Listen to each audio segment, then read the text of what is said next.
ለዜማ ባለው ልዩ ፍቅርና ዜማን በማሽሞንሞን የሚታወቀው ኤፍሬም ታምሩ ለዛሬ የቤታችን እንግዳ ነው። አንዳንዶች ሲያደንቁት የሙዚቃ አልፋና ኦሜጋ ነው ይሉታል። ዛሬ የፍቅር ህይወቱና ስራዎቹን ዘርዘር አድርገን ልናሳያችሁ ነው። በሰዎች ዘንድ እንደ ኩራት የተቆጠረበት ከዘፋኝ ኩሩ ኤፍሬም ታምሩ ያስባለውን እርሱ ግን ፍቅረኛውን ለመጠበቅ ያደረገውን አስደናቂ ነገር እናጫውታችኋለን። በህይወቱ እሷን በማጣቱ የሚጸጸትባት ሚስቱም ርዕሳችን ናት። ቀጥለን ኤፍሬም ታምሩ ማን ነው? ስራዎቹስ የሚሉት አይተን እንለያያለን። ላይክ ሼር ሰብስክራይብ ያደረጋችሁ አብራችሁን ቆዩ። ሐሳብ አስተያየቶቻችሁን በኮሜንት አሳውቁን። ዜማ ላይ ከሚራቀቁ ጥቂት የሀገራችን ድምጻውያን ውስጥ ኤፍሬም አንዱ ነው። ዜማን እሱ ያሽሞንሙናት ይባልለታል። ምንም እንኳን ለዜማ ትልቅ ፍቅር ቢኖረውም ግጥሞቹ ላይ ጠንቃቃ ነው። ታላቁ ገጣሚ ይልማ ገብረአብ ለኤፍሬም ዜማዎች ግጥም ስጽፍ እጠነቀቃለሁ፣ አዘያዚያሙ ያሳሳኛል ሲል ይደመጣል። የዜማ ደራሲው አበበ መለሰና የይልማ ገብረአብ ጥምረት አጃኢብ ማስባል የጀመረውም በኤፍሬም ስራዎች ነበር። ኤፍሬም ታምሩ መልከ መልካምና ቁጥብ ሰው ነው። ከዘፋኝ ኩሩ ኤፍሬም ታምሩ መባል የጀመረበትን ታሪክ እናጫውታችሁ። ኤፍሬም ዝናው የናኘ የመጣበት ወቅት ነበር። በጣም የሚወዳትና እሷም የምትወደው ቆንጂዬ ፍቅረኛ አለችው። ልጅቷ ከደሃ ቤተሰብ የመጣችና በጥረቷ የምትማር ጎበዝ ተማሪ ናት። ጓደኛዋ ደግሞ የሀብታም ልጅ ነበረች። ይህቺው ጓደኛዋ ኤፍሬምን ተወደዋለች። ከዛም 12ኛ ክፍል ሲጨርሱ የሚዘጋጅ የምረቃ ስነ ስርዓት ላይ ኤፍሬም ሊዘፍን ሆነ። ይህንን የሰማችው ጓደኛዋ ይሄን አጋጣሚ በመጠቀም ኤፍሬምን ለማማለል ለመሞከር ታቀዳለች። እቅዷም የነበረው የሀብታም ልጅ ስለሆነች ከቤተሰቧ ብር ወስዳ የአንገት ወርቅ በመግዛት ለኤፍሬም መሸለም ነበር። የኤፍሬም ፍቅረኛም ይሄንን ሰምታ ስለነበር አዝና ትነግረዋለች። ጓደኛዬ ትወድሃለች እና ይሄንን በማድረግ አንተን ከኔ ለመውሰድ አቅዳለች ስትለው ኤፍሬም በጣም ይናደዳል። የዝግጅቱ ቀን ዘፈኑን በሚያቀርብበት ጊዜ እንደተባለውም ልጅቷ ወርቅ ይዛ ወደ መድረኩ በመምጣት አንገቱ ላይ አጠለቀችለት። ይህ ሁሉ ሲሆን አዳራሽ ውስጥ ፍቅረኛውም ነበረችና የሷን ሞራል ለመጠበቅ ብሎ የልጅቷ አካሄድ ስላበሳጨውም ጭምር ዘፈኑን ዘፍኖ ሲጨርስ ማነሽ ይሄን ሀብል የሰጠሽኝ ነይና ውሰጂ በማለት ሀብሉን ይመልስላታል። ይህንን በማድረጉ ፍቅረኛው በጣም ትደሰታለች። ይህንን የኋላ ታሪክ የማያውቀው ህዝብ ታዲያ በተለምዶ ዘፋኞች ካድናቂዎቻቸው የሚበረከትላቸውን ስጦታ አመስግነው ይቀበሉ ስለነበር ኤፍሬም መመለሱ እንደ ጉራ ወይንም ኩራት ተቆጥሮ ከዘፋኝ ኩሩ ኤፍሬም ታምሩ መባል ተጀመረ። ቁጥብና ኮስታራነቱ ተጨምሮበት ጉረኛ ሲባል ኖሯል። ኤፍሬም ግን ለዚህ ምላሽ ሲሰጥ ኩሩ ማለት ራሱን የሚያከብር ለሰውም ክብር ያለው ማለት ነው። ኩሩ የተባልኩት ከዚህ ትርጉም አንፃር ከሆነ እቀበላለሁ። ጉረኛ ግን ራሱን የሚቆልልና ለሌሎች ክብር የሌለው ነው። ያ ደግሞ እኔን አይገልጸኝም ሲል ተደምጧል። ኤፍሬም ታምሩ በህይወት ዘመኑ 2 ጊዜ ብቻ ነው ቃለ መጠይቅ ያደረገው። ገና በ22 ዓመቱ ጋሜ የሚለውን አልበም እንዳወጣ በኢቲቪ ህሊና የተባለች ጋዜጠኛ ያደረገችለት ቃለ መጠይቅና ከዚህ ቃለ መጠይቅ ከ34 ዓመታት በኋላ ሰይፉ ፋንታሁን ያደረገለት ቃለ መጠይቅ ነው። ከዛ ውጪ ምንም አይነት ቃለ ምልልስ ላይ አልቀረበም። ሰይፉ እንኳን ቃለ መጠይቁን ካደረገለት 10 ዓመታት ሊቆጠሩ ነው። እዚሁ ቃለ መጠይቅ ላይ ታዲያ ስለ ቀድሞ ሚስቱ በቁጭት ያወራውን እናካፍላችሁ። ሰይፉ ኤፍሬምን ስለ ቀድሞ ባለቤቱ ይጠይቀዋል። በቃለ መጠይቁ ላይ ሲስቅ ሲጫወት የነበረው ኤፍሬም ልክ ይህንን ጥያቄ ሲሰማ ፊቱ በቁጭት ይዳምናል። እናም በዚህ ስሜት ውስጥ ሆኖ በአንድ ወቅት አብራው ስለነበረችው ባለቤቱ ይነግረናል። ከባለቤቴ ጋር ከተለያየን ቆይተናል። እንጃ ባለቤቴ በጣም ጥሩ ሚስት ነበረች። ብቻ ማንንም ወንድ በህይወቱ የሚመኘውና ማግኘት የሚፈልገውን አይነት ሴት ነች። እኔ እሷን ለማድነቅ ቃል የለኝም። በጣም እግዚአብሔር ሰው ነች። ትግስተኛ ነች። ትዳሯን አፍቃሪ ነች። ባሏን አክባሪ፣ የፍቅር ተምሳሌት፣ የባል ዘውድ ነች አለና ያቺን ሴት ማጣቱ የግርሳት ሆኖበት እንደቆየ በሚያስታውቅ መልኩ በቁጭት ስሜት በረጅሙ ተንፍሶ she was everything for me በጣም ነበር የምንዋደደው፣ ግን በቃ እግዚአብሔር ያለ ሆነ አብረን መኖር አልቻልንም። ተለያየን። ከዛ በኋላ እሷም ሌላ ህይወት ውስጥ ናት፣ እኔም እንግዲህ ሌላ ህይወት ውስጥ ነኝ። እናም ባሰብኳት ቁጥር እግዚአብሔር የምትፈልገውን እንዲሰጣት ደስተኛ እንድትሆን እመኝላታለሁ ያለ ሲናገር ሲሰማ ከአመታት በኋላ ዛሬም ኤፍሬም ለዛች የባል ዘውድ ሲል የጠራትን ወንድ ሁሉ ሊያገኛት የሚፈልጋት ያለ የመሰከረላትን እግዚአብሔርን የምትፈራ ባሏን ትዳሯን አክባሪ ሲል በአደባባይ የተናገረላት ሴት በማጣቱ እንደሚቆጭ ነግሮናል። ኋላ እንዳይቆጭሽ ሲል የዘፈነው ኤፍሬም ቁጭት በራሱ ደርሷል። በርግጥ ኋላ እንዳይቆጭሽ የሚለው ዘፈን እውነተኛ ታሪክ ላይ ይመስረት እንጂ ታሪኩ የኤፍሬም ሳይሆን የተወዳጁ ሙዚቀኛ አማኑኤል ይልማ ነው። የዘፈኑን ግጥምና ዜማ የደረሰው ከራሱ ህይወት በመነሳት ነበር። የዘፈኑ አቀናባሪም ራሱ አማኑኤል ይልማ ነው። ውድ ተመልካቾቻችን እዚህ ድረስ ያዳመጣችሁን ከሆነ ሰብስክራይብ ያደረጋችሁ ተወዳጁን ላይክ ሼር ብታደርጉንም እንወዳለን።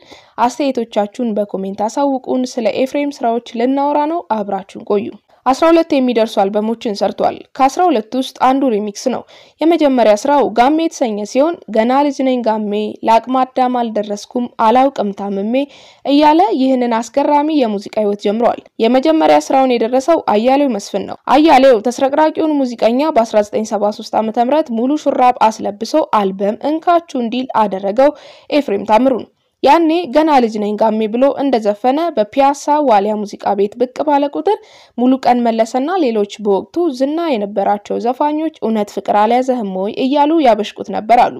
ታላቁ የዘፈን ግጥም ደራሲ ይልማ ገብረአብ ስለ ኤፍሬም ታምሩ ሲናገር የድምጹ ቅላጼ ልዩ በመሆኑ ግጥም ስደርስለት እጠነቀቃለሁ ይላል። ይልማና ኤፍሬም በ1975 ዓ.ም ነው የተዋወቁት።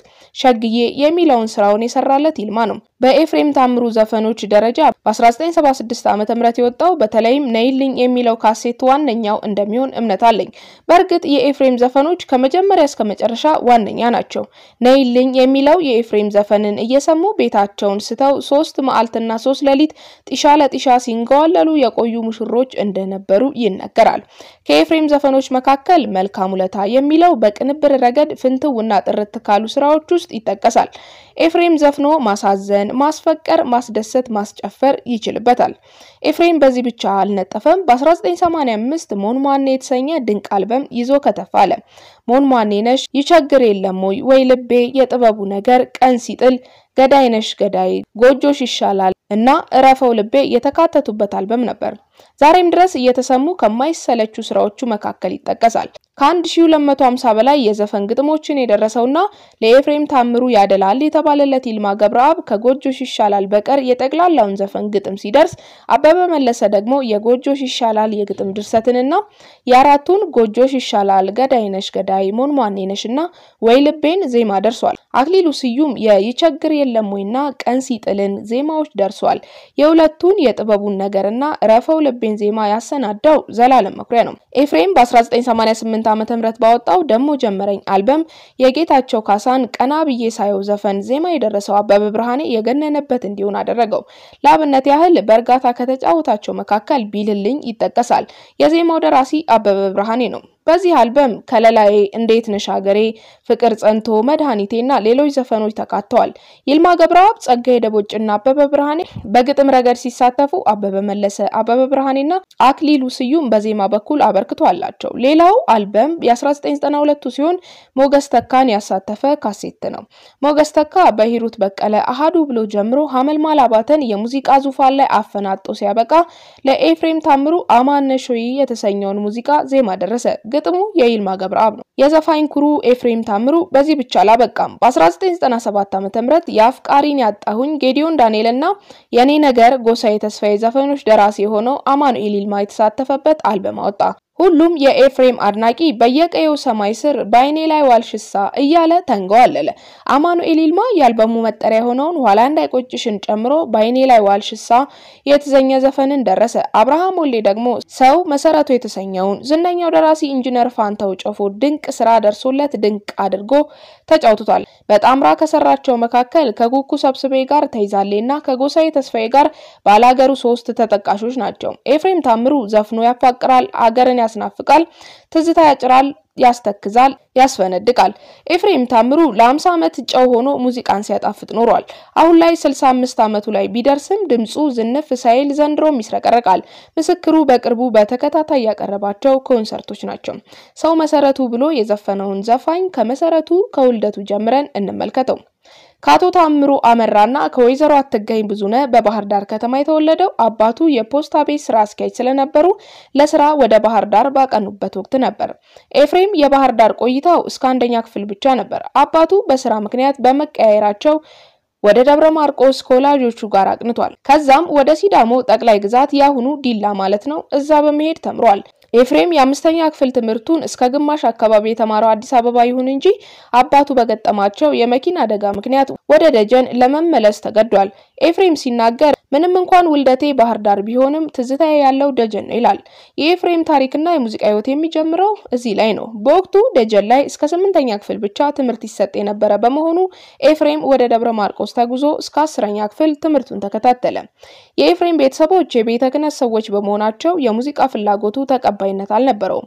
ይሁን እንጂ ኤፍሬም ከቤተሰቦቹ በመደበቅ አርብ በትምህርት ቤት በነበረው የሙዚቃ ዝግጅት ይሳተፍም ነበር። አስፋው ክበበው ከተባለ የሙዚቃ ሰው ጋር በመሆንም ጊምቢ፣ ወለጋ፣ ጅማና የተለያዩ የሀገሪቱ ቀጠናዎችን ከ12 ዓመቱ ጀምሮ መዞር ጀመረ። ኤፍሬም በአውራጃዎች የሙዚቃ ውድድር ወቅት በዘመናዊ ሙዚቃ አንደኛ ደረጃን ይዞ አጠናቀቀ። በኋላ ላይ ደግሞ ከአያሌው መስፍን ጋር በመቀናጀት መስራት ችሏል። በዚህ ጊዜ ዕውቅና ማግኘት ጀምሮ ነበር። አባቱ ግን የሱን ዝነኛ መሆን ሳያዩ አርፈዋል።